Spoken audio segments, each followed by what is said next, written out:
काका जी नमस्कार। कुछ अपने बारे में बताइए सर। मैं अपने बारे में क्या बताऊँ, मैं एक सामाजिक कार्यकर्ता हूँ। मैं 25, 26, 27 साल से संघर्ष कर रहा हूँ। मेंबर ऑफ पार्लियामेंट का मैं 2003 में अमरोहा से लड़ा था इलेक्शन और मुझे 18,000 वोट मिले थे वहाँ से 2003 में। तो मैं 91 में जनता दल ने मुझे वीपी सिंह जी ने बुला करके टिकट दिया था जनता वीपी सिंह पार्टी से। फिर उसके बाद में मुझे 98 में वालिया जब पहली बार इलेक्शन लड़ा था तो मैं जनता दल से था, वालिया बीजेपी से कटारिया जी थे और वालिया जो है कांग्रेस से थे। तो मुझे उस वक्त जो है समाजवादी से मुलायम यादव जी ने टिकट दिया था। तो उसके बाद में फिर जब मैंने देखा यहाँ पर तीस ताकत की कोई वो नहीं है, बुजुर्ग नहीं है, तो फिर मैंने कांग्रेस के लिए हम काम कर रहे हैं बीजेपी को हराने के लिए से, क्योंकि बीजेपी ना आए सत्ता में। लेकिन अब लोग को क्या है कि आजकल जो है दलाल टाइप के नेता जो होते हैं दलाल बनते हैं, दलाल या मुखबरी वो नेता बनता है। हमारे लिए दोनों काम नहीं होते और ना कर्मचारी और राजपूत आदमी। तो मेरा सिर्फ आपसे ये कहना है कि संविधान बचाना है। बाबा साहब के मिशन को हम जानते हैं, बाबा साहब को के बारे में थोड़ा सा आप ये रोशनी डालूंगा। बाबा साहब जो थे आज तक 60 साल से बाबा भीमराव अम्बेडकर साहब, इनको 60 साल से मनोवादियों ने रोका हुआ था। कितने साल से? 60 साल से। मंडल कमीशन क्या होता है? मंडल कमीशन जब लागू करा बाबा साहब ने कहा तो इन्होंने अब देखा दलित पिछड़ों के साथ अत्याचार हो रहा है, तो बाबा साहब ने एक शर्त रखी और शर्त ये थी कि वो हिस्सेदारी मांगते थे। लेकिन जब इनको लगा कि ये एक हिस्सा जो है दूसरी तरफ जा सकता है तो 27% आरक्षण जिसको बोलते हैं, आरक्षण का मतलब क्या होता है? बाबा साहब ने जब संविधान बनाया तो उसमें लिखा 27% जिसको कोटा कहते हैं, आरक्षण चाहिए हमें। तो इन्होंने उस वक्त तो कर दिया, हाँ जी हम देंगे, और उसमें संविधान भी आ गया। लेकिन 60 साल से मनोवादियों ने आज तक जो है वो कोटा पूरा नहीं करा बाबा साहब का।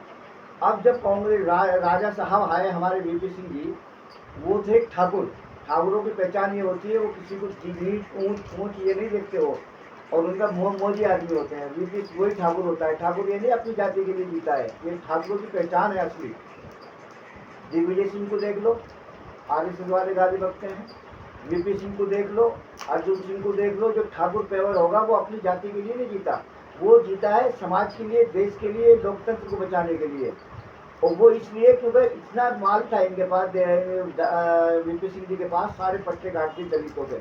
जब 11 महीने में इनकी सरकार आई तो इन्होंने मंडल कमीशन मंगाया, फाइल मंगाई और लागू कर दिया। किसने करा लागू? वीपी सिंह ने। इन मनोवादियों ने क्या करा? मनोवादियों ने जो है 11 लोगों को मार के और क्या नाम है जो ड्रामा करके उसकी सरकार नवाज साहब की गिरा दी। गिरा करके जो है वो जो है इन्होंने जो है लागू नहीं होने दिया। आज तक वो मंडल कमीशन 27% नहीं भरा गया। उसके बाद में जो है सुप्रीम कोर्ट का, हाई कोर्ट का आदेश था, और सुप्रीम कोर्ट, हाई कोर्ट भी नहीं रोक सकता क्योंकि संविधान में था मंडल कमीशन 27%। तो फिर जब वीपी नरसिम्हा राव की सरकार आई तो उसको लागू मजबूरी में करना पड़ा कोर्ट की वजह से, और लागू हुआ। लेकिन वीपी सिंह जी ने 11 महीने के अंदर जो है इस्तीफा दे दिया। दोबारा उनको देखते फिर रहे, गाड़ी लेकर के लोग के आ जाओ कर नहीं, मेरे से समझौता नहीं करूँगा मैं, मुझे ऐसा नहीं करना, ये भी तो हिंदू हमारे भाई हैं, इनको लुक पर आना चाहिए। उनके अंदर जातिवाद नहीं थी। राजेश प्रताप सिंह जी, मैं उनके साथ गेहूँ का आदमी मंडल कमीशन में उनके साथ गया हूँ। और राजा रानी जो है उनकी जो पत्नी है 2 नंबर कोठी पर कभी करना, उनका लड़का है अजय प्रताप जी, उनका मॉल है यहाँ पर इलाहाबाद में। अजय प्रताप जो है, अजय प्रताप जी हैं, एक लड़का है अरविंद में उनके, तो उन्होंने कभी समझौता नहीं किया वीपी सिंह जी ने। वो चाहते थे दोबारा 5 साल प्रधानमंत्री बन सकते थे। लेकिन जो ठाकुर की पहचान है वो यही पहचान है ठाकुर की, और ठाकुर में आज भी ठाकुर को क्या कहते हैं पता है? जाटक की औलाद। वीपी सिंह को क्या कहते हैं? जाटक की औलाद। क्यों कहते हैं? जितना काशीराम जी ने काम किया है, या बहन जी ने, मायावती जी ने किया है सबसे, और लालू प्रसाद ने किया है, और तुम्हारे वीपी सिंह ने किया, किसी ने नहीं किया दलित पिछड़ों के लिए। अब ये चंद्रशेखर आजाद जिसके लोग कर रहे हैं, ये तो बीजेपी का एजेंट है, आरएसएस का एजेंट है। क्योंकि इसको खत्म करने के लिए बहन जी को, मायावती जी को, जो आनंद है लड़का, वो पढ़ा लिखा लड़का है, उसको आगे ना आ जाए, उसको रोकने के लिए मनोवादियों की शुरू से एक वो रही पॉलिसी। मुसलमान होकर मुसलमान की बात करें कोई बड़ी बात नहीं है। हिंदू होकर मुसलमान की बात करे, दलित की करे, पिछड़ों की करे, जाट की करे, गुजर की करे, तो वो इंसान है। हम जो ज़्यादातर हम पैसा नहीं कमाया हमने, ना हमारी तमन्ना, हम चाहते हैं कि लोग हैं, दलित है, पिछड़ा है, ये जो है। अभी एक चैनल को मैं इंटरव्यू दे रहा था, एक जी सलाम को, नफीस का है, तो वो कह रहे हैं बाबा साहब के बारे में तुम्हें क्या पता। मैंने बाबा साहब के बारे में जिस संविधान को तुमने जो है बात कर रहे मुसलमान की, पसपानदा पसपानदा हमारे मुसलमानों में नहीं होता, नीचा ऊंचा छोटा, सारे सब बिरादरी बराबर होती है। ये जो बताते हो तुम के भाई औरंगजेब है औरंगजेब, ऐसा कुछ नहीं है। क्योंकि दलितों को, पिछड़ों को हंडिया बांध देते थे गले में, थूकने की अनुमति नहीं थी, पीछे झाड़ू लगा देते थे। तो इसलिए जब उन्होंने देखा तो ये कोई दलित हमारे ठाकुरों में तो बहुत है, राजपूत हैं, निर्माण है, अकबरियाँ हैं, ठोकरे, जितने भी मुसलमान हुए हैं ये औरंगजेब से नहीं हुए। ये ईमान लेकर के इसलिए लाए कि इनके अंदर एक ऐसी चीज़ है कि मस्जिद में जब जाते हैं तो सारे एक सफा में खड़े रहते हैं, न दलित है, न जाट है, न गुजर है, न मुसलमान है। तो उसको देखकर मुसलमान हुए थे। ऐसी बाबा साहब को जब ये इन्होंने बाबा साहब के साथ 60 साल से उनको नहीं आने दिया, तो मुस्लिम लीग ने लोकसभा में, आपको ना पता होगा, लोकसभा में बाबा साहब भीमराव अम्बेडकर को मुसलमानों ने भेजा। अगर वो लोकसभा में नहीं जाते तो संविधान क्या बनाते। तो मैं उसको यही समझा रहा था, संविधान तो बाद में बनाया उन्होंने बाबा साहब ने, पहले पार्लियामेंट में किसने भेजा आपको? अच्छा, इस बात को तो कोई उठाता ही नहीं है। हाँ, तो मुस्लिम लीग ने उनको पार्लियामेंट में भेजा था। हाँ, कांग्रेस कहती है हमने भेजा था। नहीं, कांग्रेस ने तो रोका था भाई। कांग्रेस का मैं काम करता हूँ, लेकिन मैं कांग्रेस ही नहीं हूँ। बाबा साहब को मुसलमानों ने भेजा, और मुसलमानों ने भेज करके जो है पार्लियामेंट में भेजा, उन्होंने संविधान की जो है, फिर जब ये सारी चीज़ें बनाई। अब तो संविधान तो बाद में बना ना। हुजूर सल्लल्लाहु अलैहि वसल्लम की सुन्नत जो अपना लेता है, सुन्नत का मतलब ये है कि हमारे दीन में, अगर हमें मुसलमानों में, सुन्नत का मतलब ये है कि न कोई छोटा है न बड़ा है हमारे दीन में, न जाति है न बिरादरी है। सुन्नत का मतलब है जो उनका अमल कर लिया। बाबा साहब ने, गांधी जी ने, कई सुन्नतें ऐसी हैं जो हमारे हुजूर सल्लल्लाहु अलैहि वसल्लम की सुन्नत का अमल किया है, दुनिया में उनको मिटा नहीं सकता। वो जिसने भी हुजूर सल्लल्लाहु अलैहि वसल्लम की सुन्नत का अमल किया है, चाहे वो बाबा साहब हो, गांधी जी हो, तो कोई कितना भी मिटा देता रहे, वो मिटेगा नहीं। क्योंकि सुन्नत का मतलब ये होता है कि सामाजिक न्याय। सामाजिक न्याय किसको कहते हैं? सामाजिक न्याय को ये कहते हैं बराबरी का दर्जा देना, छोटे आदमी को बड़ा लाना। अगर आप बैठे हो, मैं बड़ा आदमी हूँ, अगर आपको ये एहसास ना हुआ ना कि भाई मैं छोटा लगने लगे कि मैं सामने वाला छोटा हूँ, तो वो बड़ा आदमी नहीं होता। बड़ा आदमी उसको कहते हैं जो सामने बैठा हो, उसको ये एहसास ना हो कि मैं बड़ा आदमी हूँ, सामने वाले को भी एहसास ना हो, उसको बड़ा आदमी कहते हैं। अच्छा, लेकिन आजकल एक नया ट्रेंड चला हुआ है कि ठाकुर, क्षत्रिय और जाटव, आजकल बहुत महाभारत हो रही है आपस में। ऐसा क्यों कराया जा रहा है? मैं बताऊँ क्यों कराया जा रहा है। ऐसा है, अब लोग जागने लगे। मंडल कमीशन जब से आया 27% लागू हुआ है, तो अब लोगों को, इनको 7% बनिए कौन है? 7% लोग बनिए। ब्राह्मण कौन है? 7% लोग हैं। कांग्रेस कौन? बीजेपी कौन? आरएसएस कौन? आम आदमी कौन? 100 पार्टियां हैं। तुम यार समझदार पढ़े लिखे आदमी हो, एक बात बताओ, 7% वाले सत्ता बना रहे हैं, जो 6% वाले हैं वो सीएम बन रहे हैं, पीएम बन रहे हैं, गवर्नर बन रहे हैं। जो 18% है, 40% है, 80% है, वो कुछ नहीं बन रहे, उनकी पार्टी में रजिस्ट्रेशन नहीं हो रही। फिर क्या वजह है? ये इन्होंने समझौता कर लिया आपस में, 10-10 साल का कॉन्ट्रैक्ट कर लिया है। 10 साल तू कर, 10 साल तू कर, दिमाग को डाइवर्ट करते रहे, हिंदू मुसलमानों को लड़वाते रहे। पहले दलित से झगड़ा करा देते ये। अब दलित जो है, दलित है, जाटव है, हरिजन है, वो जाग चुका। अब जाग चुका, इनकी बस नहीं चल गया, वो जाग गए कि राजे बेवकूफ़ तो हमारा बनाते हैं ये, और सत्ता इनके पास रहती है। एक बार अब वो जाग चुके थे, परेशान हो रहे, क्या करें। तो कभी पाकिस्तान, कभी हिंदू मुस्लिम, कभी ठाकुर से जो है मुसलमान, उसको दलित से लड़वा देते हैं, तो ठाकुर अलग हो जाते हैं दलित से। कभी मुसलमान को जो है जाट से लड़वा देते हैं। तो इनका हिस्सेदारी ये है कि इनको लड़वाते रहो, राज करते रहो। 764 वर्ष मुसलमानों ने हुकूमत करी है। सीतापुर रहा, रामपुर रहा। और एक बात और बता दूं आपको, ये औरंगजेब रहमतुल्लाह अलैह जिसको कहते हैं, ये जो मंदिर है सामने है, ये जो लाल किले के सामने है, ये औरंगजेब रहमतुल्लाह अलैह का बनाया हुआ मंदिर है, जैन मंदिर जो है। तो इनके दिमाग में ये है कि 7% लोग जो है, 80% लोग जाग गए। अब 80% दलित है, पिछड़ा है, जाट है, गुजर है, जाग चुका है। तो अब हमारे पास तो 7 हुकूमत कर नहीं सकते हम, तो जाए 10 साल कर लेंगे, 5 साल कर लेंगे। तो इनको दिमाग को डाइवर्ट करते रहो। डाइवर्ट का मतलब हिंदू से मुसलमान को, मुसलमान को हिंदू से मुसलमान को। जैसा भी देखा होगा आपने कि वेमन मसाम जी थे, वो ईवीएम का मुद्दा उठा रहे थे, तो उनको शरद पवार ने बुला के, मेरे सामने की बात है, अभी 6 महीने से उनका कोई बयान नहीं आ रहा ना। शरद पवार जो थे, शरद, ये 4-6 लोग सरकार चला रहे हैं आज भी। ये आपस में मिल गए हैं कि दलितों का हिस्सेदारी मार रहे हैं। ये दलित हो, पिछड़ा हो, जाट हो, गुजर हो, इनको सबको मिसगाइड तुम्हारा दिमाग लगा देंगे पाकिस्तान की तरफ, सीढ़ी बना के तुम्हारा दिमाग, तुम जज्बाती हो जाओगे कश्मीर की तरफ, इसकी तरफ। वो पिछली बार जब इन्होंने कांड किया था तो खुल गया था और सेना ने खोला था। तो ये जो सेना को नहीं बख्श रहे, दलितों को नहीं बख्श रहे, जाट को नहीं बख्श रहे, हमारी सेना को नहीं बख्श रहे, हमारी समझे। तो ये क्या है, मनोवादी लोग। अच्छा, जातीय जनगणना जो सरकार करवाने वाली है उसके बारे में कुछ बताइए। हाँ, जाति के मुद्दे पर आ गए आप। ये जो जाति है ये लालू प्रसाद जी लेकर के आए थे सबसे पहले, लालू प्रसाद यादव। लालू प्रसाद एक ऐसी शख्सियत है, उसने सामाजिक न्याय की हमेशा लड़ाई लड़ी है। उसकी जो शिकार हो रहा है, घोटाले किसने करा था, जगन्नाथ मिश्र ने। इंक्वायरी किसने बैठाई, लालू ने। जेल कौन गया, लालू गया। तो इसलिए लालू जो भी सामाजिक न्याय की बात करेगा या दलित पिछड़ों की बात करेगा, वो उसको जेल में डलवा देते हैं लोग। और जो उसके हम मिलाते रहो, पैसे कमाते रहो, दलाली करते रहो, तो कोई दिक्कत नहीं है। जहाँ दलितों का हक मिलना शुरू होता है वहीं दिमाग को डाइवर्ट हिंदू, मुस्लिम, दलित, पिछड़ा, जाट, गुजर ये करने शुरू कर देते हैं। क्योंकि इनके दिमाग में एक चीज घुसी हुई है, 764 वर्ष मुसलमानों ने हुकूमत करी है, तो हम कैसे करेंगे। तो इनके दिमाग में ये हिंदू मुस्लिम कराते रहो और डाइवर्ट करते रहो। तुम्हारी हिस्सेदारी नीचे, मायावती प्रधानमंत्री बनने वाली थी, लालू प्रधानमंत्री बनने वाला था, मुलायम सिंह प्रधानमंत्री बनने वाले थे। सत्ता कहाँ से मिलती है, सत्ता मिलती है यूपी से और बिहार से। कैसे मैं बता दूं आपको, 85 मेंबर ऑफ पार्लियामेंट कहाँ से हैं, यूपी से हैं। 40 कहाँ से हैं, बिहार से हैं। 40 और 85 कितनी हो गए, जहाँ जिसके पास जाएंगे वो प्रधानमंत्री बनाएगा। तो इन्होंने ईवीएम द्वारा सत्ता पे काबिज हुआ है। जेटली के ज़माने में नीतीश कुमार को बिठा दिया इन्होंने ले जाकर के। सीएम का अंडर में क्यों ना आता है, सीएम का अंडर में आता है डीएम, और डीएम के अंडर में आता है आरओ, और आरओ के अंडर में आता है वो। तो ये सीएम बार बार नीतीश कुमार को इसलिए बनाते हैं 20 सीटों के द्वारा। वो जो सीएम के अंडर में होता है डीएम, डीएम से जो परमाणु पत्र देना चाहिए।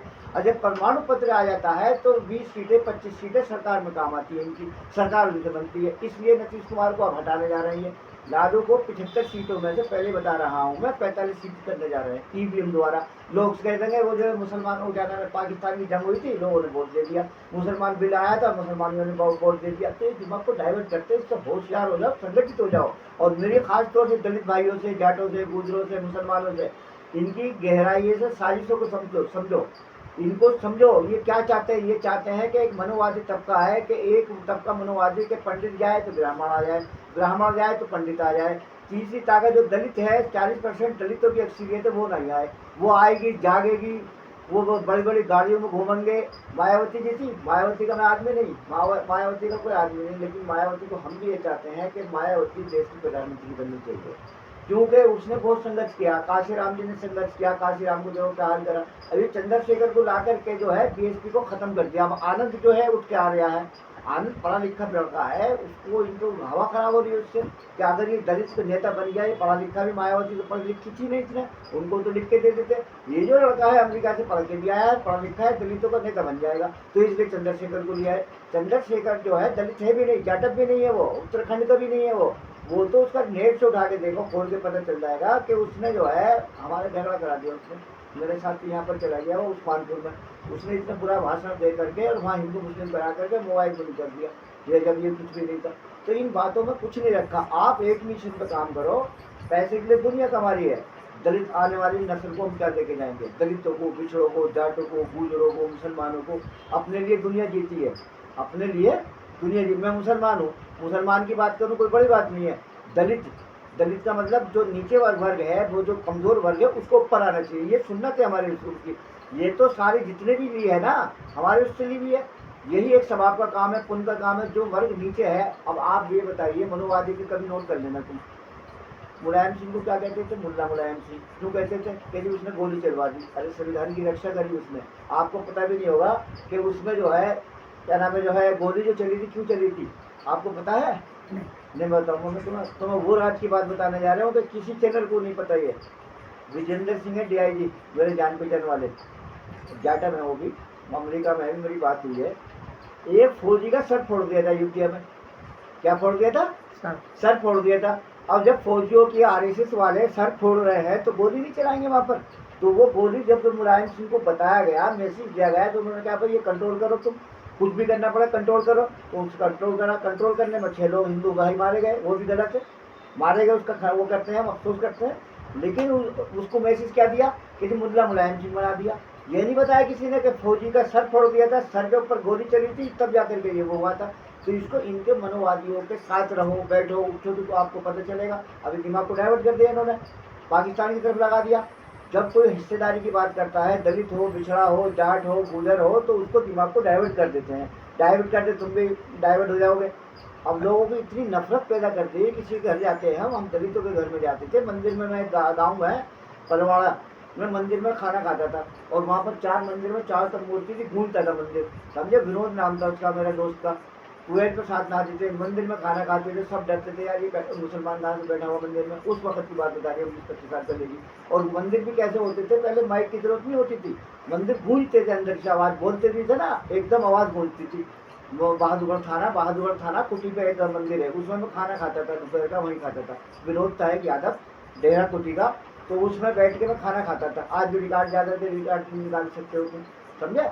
तो हमारे दिमागों में ये चीज़ नहीं, हम चाहते हैं कि इससे होशियार हो जाओ, संगठित हो जाओ, दलित संविधान को बचाओ, लोकतंत्र को बचाओ। दलित मुस्लिम जितने भी ये सेकुलर लोग हैं, चाहे वो किसी पार्टी से हो, उनको इकट्ठा होना चाहिए और लोकतंत्र को बचाना चाहिए। इनको नफरत जो पैदा कर रहे हैं, आपस में भाईचारा जो कर रहे हैं, उनसे होशियार हो, संगठित रहो। और बताइए कुछ और आपके चैनल के माध्यम से बताना चाहता हूँ। आपका चैनल जो है, आप खाली जेब खाली पेट जो है आप मेहनत कर रहे हो, आपके बच्चे मेहनत कर रहे हैं, भगवान करे, ईश्वर करे, अल्लाह करे।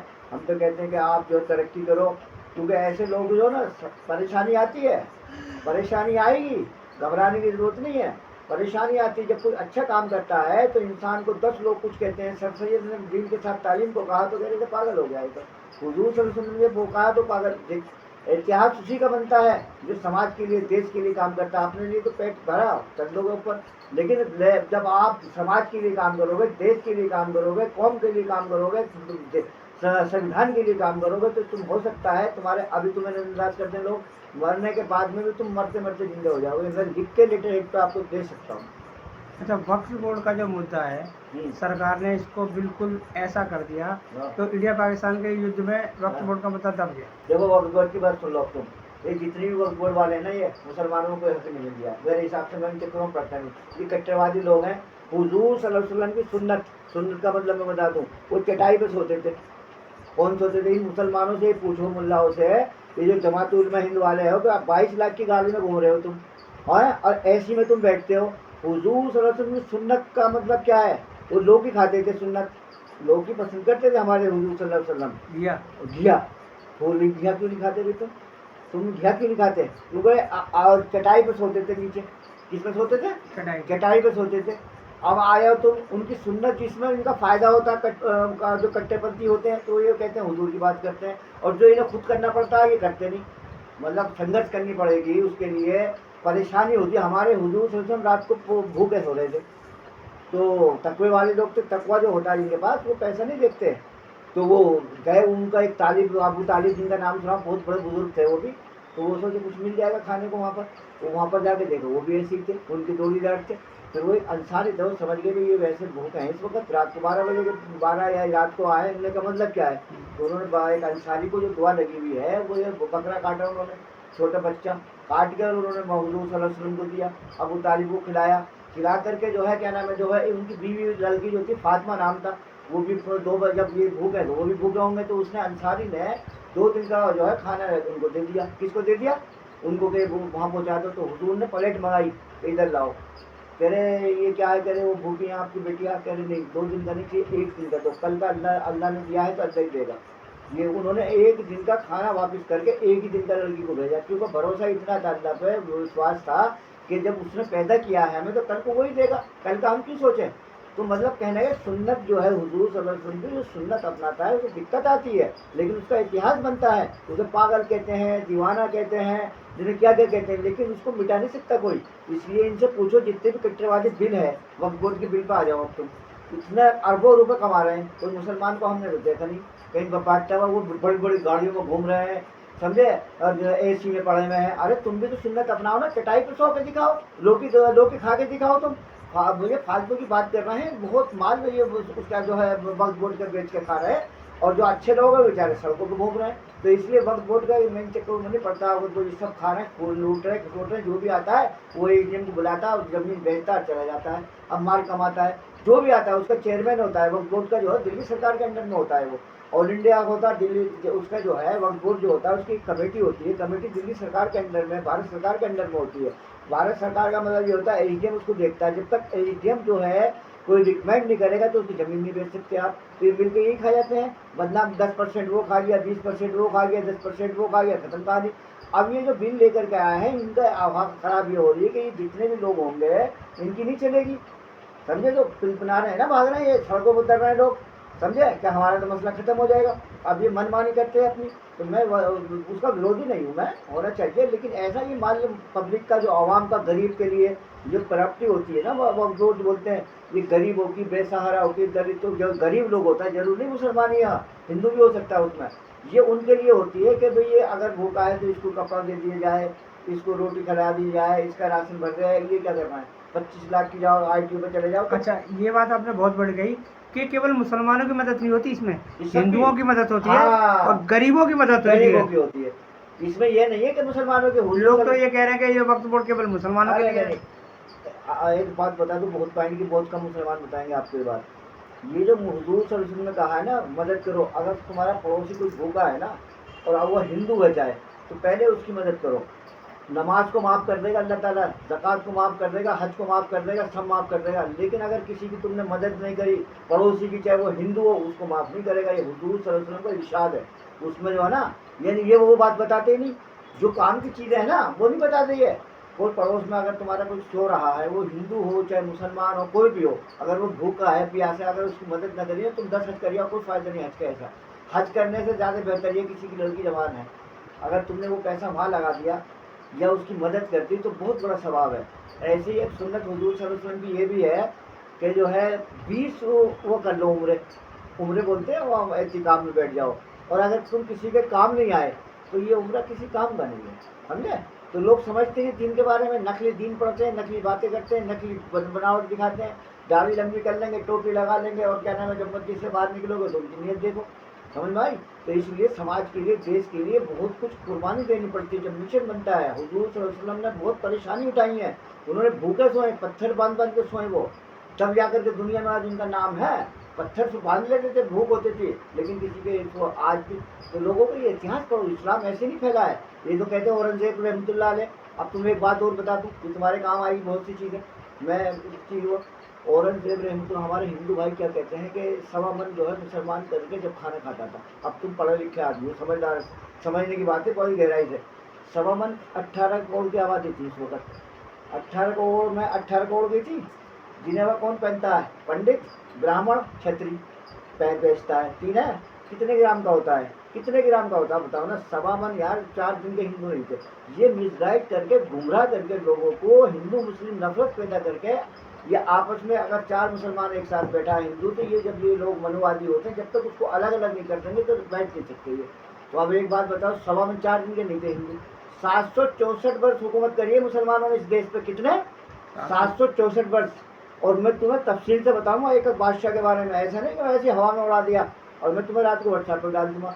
764 दिन में भी कभी भी ऐसा नहीं हुआ कि हिंदू, अगर वो चाहते 2 दिन में हिंदू राज मुस्लिम राज कर देते, कि नहीं।